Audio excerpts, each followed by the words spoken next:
Welcome again to the Writer Review. This is Eric Current Writer, and this week we're going to be taking a look back at the 2015 comedy drama titled Grandma. Now, Grandma it's a short film, I guess by standards. It only runs for 79 minutes long, but it does actually offer a lot more than what is expected out of a movie that's only 79 minutes long. So sort of keep in mind that in spite of its shortness, it actually offers more than compared to a movie that could go on for 2 or even 3 hours long. Okay, the director of this movie was Paul Weitz. It is produced by Terry Douglas, Paris Casido-Costas, Andrew Miano, and Paul Weitz. The script was also written by Paul Weitz. The score was done by Joel P. West. The cinematography was done by Tobias Datum, and the editing was done by Jonathan Korn. And the stars of the movie, it's predominantly a female cast, but then again, when you expect, this movie has strong feminist issues coming into this movie. The stars of the movie are Lily Tomlin, Julia Garner, Marcia Gay Harden, Judy Greer, Laverne Cox, and Sam Elliott. So, the movie goes a little something like this. A young girl shows up at her grandmother's house, and she is in desperate need for cash. She's broke. She's a teenager. She's 18 years old. She's pregnant. And she's in desperate need of an abortion. She needs the money so that she could pay off for her abortion. Unfortunately, her grandmother, who also seems to be flat broke and penniless, can't really help her. But she does plan to take her on a road trip to meet some people who might provide money for Ellie because they owe her. All I know is that this movie goes on for one day.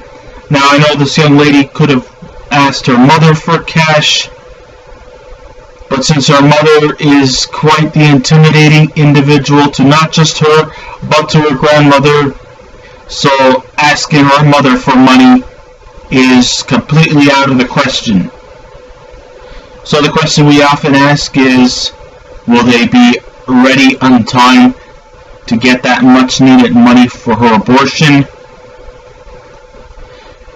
Is this young lady doing the right thing? Could she have come up with other alternatives aside from aborting the life that's inside of her? Who knows?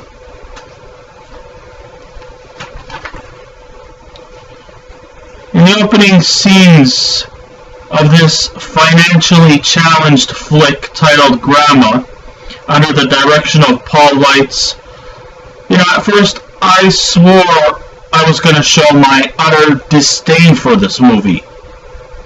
But after a while, I started to progressively get into it, as the characters kind of become sort of easy to relate with, as their stories drew its attention to its audience, making it all the more easier to watch. even though this movie is a very heavy-handed subject. You know, a child getting a teenager getting an abortion, that's a heavy-handed subject for something that could be billed as a comedy, let alone a comedy drama. It's rare finding to see a film where the film is sinking in expectations in the beginning only to emerge later on in the film. But Garner is one of those expectations. Usually, sometimes when I think of a movie that's going to tank at the beginning, it's going to suck all the way. This movie is the complete opposite. Sure, the opening scenes just kind of really fucking pissed me off. But at least as the movie progressed, I started to think, this movie isn't so bad after all. It just goes to show you that you just can't just simply get up and walk out of a movie. You have to sit through. Who knows? Maybe things will pick up. And in this case, in this movie, things and matters do pick up. And for that, I really, truly commend this movie very well. So Lily Tomlin is the leading performer, the titular character. She plays the role of Ellie Reed. Ellie Reed is a cynical, smarmy, foul-mouthed lesbian poet who, before the film starts, she has just broken up with her new girlfriend, played by Judy Greer. But previously from this movie, she's been on a downward spiral. Her former partner of 38 years, well, she sadly passed away. And now, this Judy Greer character has entered her life, and now Ellie doesn't want her, saying that she's dead weight. Or in her words, she is nothing more than just a footnote. Those were her exact words. She compared her to a footnote. So certainly after this messy breakup, she gets a visit from the young lady that I've aforementioned. Her name is Sage, played by Julia Garner, her granddaughter, and she needs some much needed cash to go with her abortion, but she is too afraid to ask her intimidating, always on the go mother Judy, played by the always incredible and somewhat fearful Marcia Gay Harden. Ellie, just like Sage, she is low on the dough, but she still takes Sage along for the rough and wild ride to get some old allies to see if they could conjure up a few bucks that they owe her. So it could also pan out to be a little bit like the typical, lazy road trip movie, but unlike these other stereotypical lazy road trip movies, this one actually has meaning to it. We're looking at a desperate girl looking for doing something that might be heavy-handed to others, but this is important to her.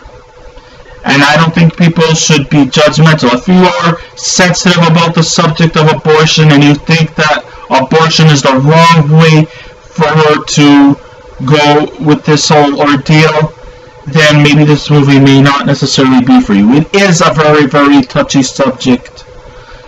No argument there.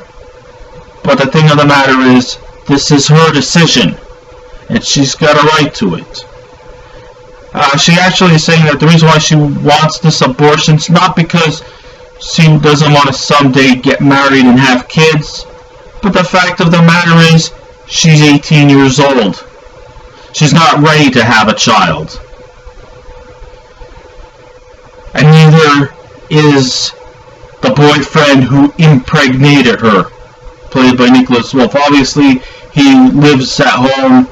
He's a deadbeat loser kid. And and he doesn't seem like he's ready to take the initiative to step up and become a father. Of course, their breakup came when Ellie and Sage drove over to his house. There's that scene where, he was completely oblivious to the fact that Sage is pregnant. So then Ellie takes his hockey stick, because he was playing indoor hockey. She takes the hockey stick and then she whacks him right in the balls so that he can cough up whatever money it is he owes her. Of course, he's also not financially stable. In his wallet, all he has is about $50. And, I guess that's a start. So then, their journey goes off from there. The opening scenes are actually quite eye-catching, but also the earlier scenes were replaced by just an excuse just to have Lily Tomlin's character churn out the laughs by embarrassing Sage in one situation after the next.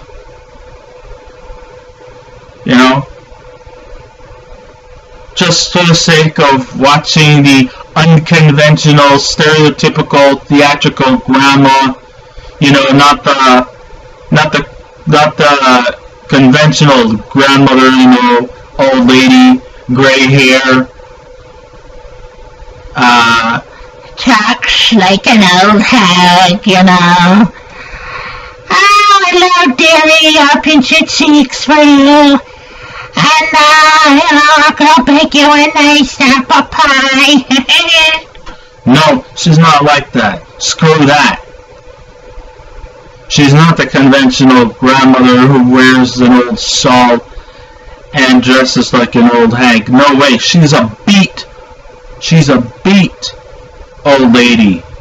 She's got dark hair. And she wears trendy clothes. She's not this stereotype old lady. She also has quite the wicked tongue, too, to add. And, during the course of time, she's not afraid to have an opinion, and she can be very, very open about her opinions, which is great that she's honest in the things that she says, but however the way it comes out, that's a complete different story.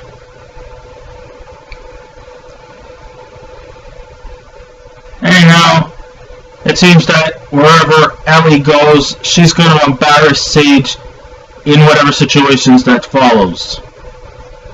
And the thing is that she might probably be oblivious to the fact that she's embarrassing Sage, but I guess she's kind of always been like that. She's always been, strongly opinionated, strongly judgmental, and she could make a public spectacle of herself in any place she goes, and you know what? She doesn't give a fuck what anybody thinks.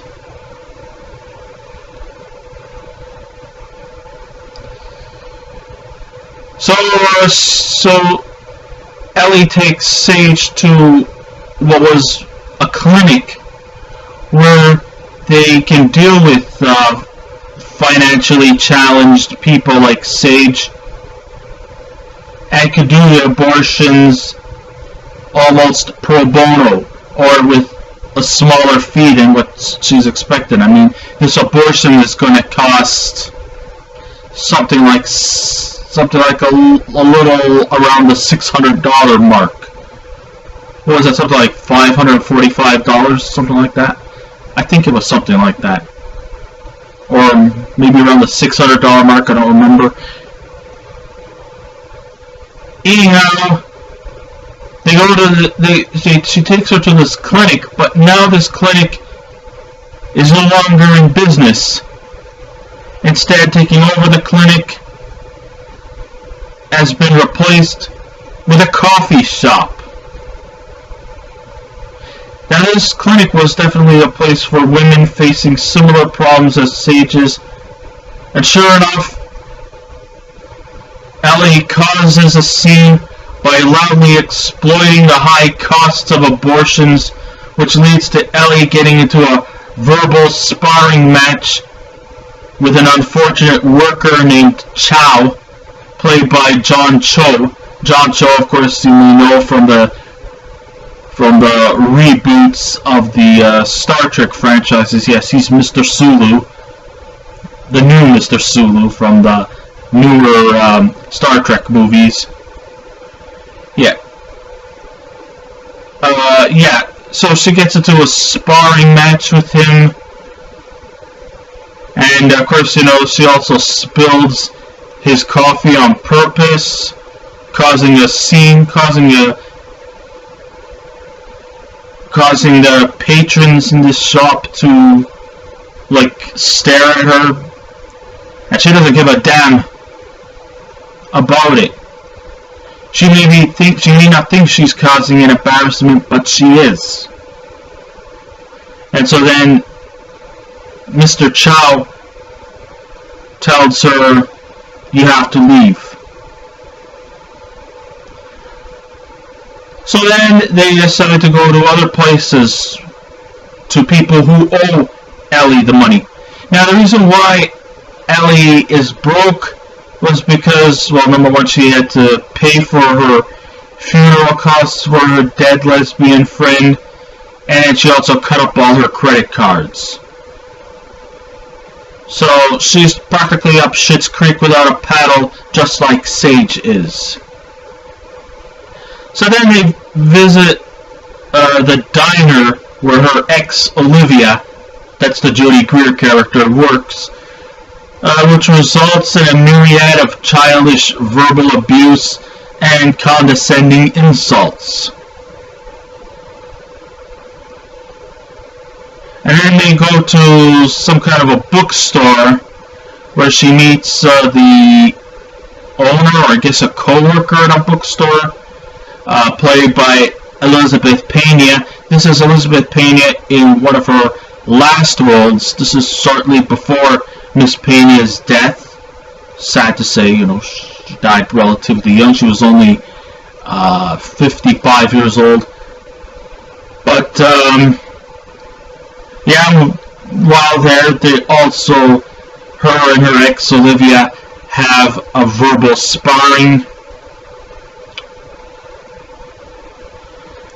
Their next journey they come to is a tattoo parlor, and the tattoo artist, played by Laverne Cox, also isn't strong in her finances, but she does take the initiative to offer Ellie a new tattoo.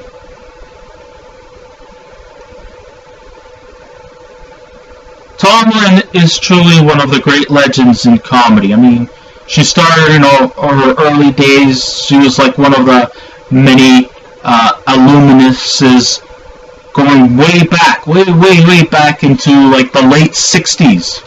Yeah, her resume goes back to the 60s, back to the old days of Rowan and Martin's Laughing. I mean, who could ever forget her playing the sassy, sarcastic telephone operator? Another notable character she used to play was, well, she used to one time play a character named Edith Ann, and she's 5.5. That's this many, and a little bit more. And she used to tell stories about her dog about her and her dog Bozo, and how she used to always end with her saying things, and she always ends by saying, and that's the truth. You may have remembered Edith Ann, huh? Who doesn't? Anyhow, yeah, that's kind of who Lily Tomlin is. I mean, she also just done several movies.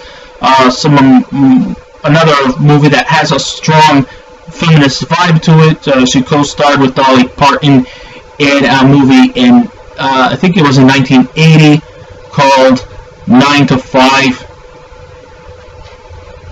If you've never seen that comedy, it's a great one.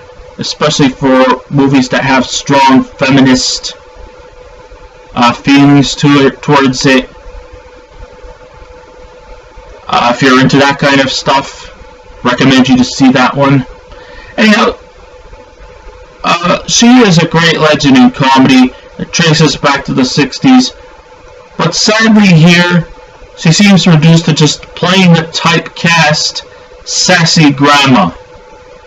It's just that we've seen this way too many times in movies where old-timers get involved in awkward situations and are doing it just to get a laugh from their audience. And to make it more appalling, they force the comedy down our throats with that awful pizzicato scores in the background. There's just no need for that. By the time Ellie gets a visit from one of her rare heterosexual relationships, from an ex-boyfriend, his name was Carl, played by Sam Elliott, whom she estranged 30 years ago before discovering that her true affection is with women. Yes, that's right. Even homosexual women, I guess they can all also be bi-curious as well. I guess even they'd want to have a family, a naturalized family. So, they were in a relationship for a bit until she got her epiphany to discover that she's not really attracted to him. Not because it's his fault, but it's because her true calling isn't with men. It's with women. But by the time you get to Sam Elliott's character, Carl, this is actually where things start to pick up. To see her go so far as to visit the man she kept herself apart for so long clearly points out she is truly low on options to get money while reminiscing awful memories about their troubled past. Now it appears as though Sam Elliott's character is quite the flirt. I believe he's been married several times before.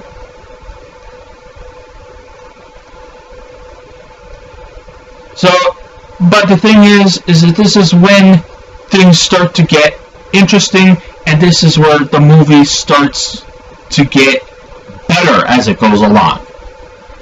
So, even though, his role is very brief, I mean, he's only on for like maybe 10 minutes long at the most, Elliott truly brings out the best in his performance and truly shows that less could mean more. Elliott brings a lot of depth, emotional pain, and nuance to his role. He is the character that garners the most sympathy from. In a movie with a predominant female cast, with a strong lesbian vibe, it's always kind of refreshing that at least a token uber straight guy like Sam Elliott can actually bring a lot of nuance to this movie. Elliott turns the table with a more real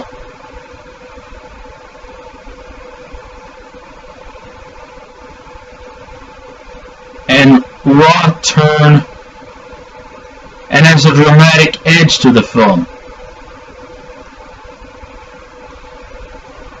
which is kind of a break from all this superficial and forceful humor depicted here. The drama tension starts to come once Elliott comes into the frame. And it also, Ellie starts to change on me as you see her transform from a sitcom-like geriatric almost like she was like the lost member of the Golden Girls, to a more humane character that we could all relate to. Even when the film returns to the madcap silliness, I become more invested in her character. Now, on a serious note though, yes, the subject matter of abortion is very, very sensitive to grasp at. It will surely spark divinity in how the situation is handled. You may either be for it, or you may be against it. For it in the sense that it's just her decision she wants to make, and there's nothing that you and I or anybody can do about it. But on the other hand, the people who are against her are going to say that she's a murderer, and that she could either just raise the child on her own and teach the child from right from wrong, or she could do the other sensitive thing. If she can't take the responsibility or the finances to watch this child, she could get the baby out of her and send the child to get adopted and send them to a loving family who will love and care for this kid. The world of alternatives. And yes, there's going to be that divinity in how the situation is handled. But one thing for sure, Sage is definitely not going to change her mind about going through this difficult procedure, and nothing and nobody could stop her. What makes this film so unique is that every character has a different opinion of this heavy-handed subject matter. And it's not just the characters in this movie, but the audience as well. But it's definitely handled in a mature perspective, even if the comical elements tell you otherwise. There are no real villains in how one feels about the abortion, which is definitely refreshing in itself. The other trait that makes this film unique is that it goes along with Sage's decisions while trying to be judgmental, even though the baggage she carries with her is something that she'll probably have to deal with for the rest of her life. This is her decision. And the only thing we could do is respect her decision. You don't have to praise, you don't have to bless, you just have to accept. The midway comeback in this movie isn't strong on unpredictability. The closing scenes are cliched with sentimental vibes and moral lessons we would expect from a standard comedy drama. However, the emotions will surely tug at your heartstrings, and hope that all ends well for the characters in the film once it ends. It's truly a film one could treasure and feel good about after watching it. So, if I was to give a score out of 10 for this movie, I give Grandma 9 out of 10 stars. It had a slow start. Maybe 9 isn't that great. Correct me on that. Maybe 9 might be a little too much. I mean, like I said, the opening scenes were kind of weak. And it only started to pick up, once Sam Elliott got into the picture, so maybe 9 might be too much. Let's just lower it to, let's give it a 7. There you go. 7 out of 10 is more like it. So I guess this ends my writer review. Thank you all for listening in. If you wish to subscribe to my channel, please feel free to do so. If you wish to leave a comment, go right ahead. But just remember, be kind, be courteous, and don't be rude. And I will be back again with another movie review. So until next time, this is Eric Writer saying, keep watching those movies, and I'll see you around. Goodbye.